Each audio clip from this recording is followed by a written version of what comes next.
Hello, this is Zen Design, and we're talking about 2026 color trends in hospitality and wellness. These can be utilized in your home as well. Okay, for 2026, the color of the year is warm mahogany.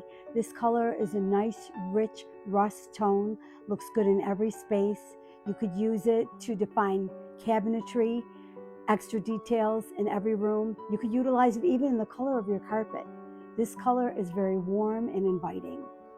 Another color that we have going on right now is Valspar Warm Eucalyptus.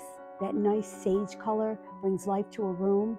You could add it to the wainscoting on your walls, detailing even with the crown molding. It'll look really nice in the space. And based on the lighting, determines how light it looks. Like in this space, it looks a little bit lighter than in the other pictures. Also, another color that's going to be trending is also the Dutch Boy Melodus Ivory. It's a nice, rich cream tone.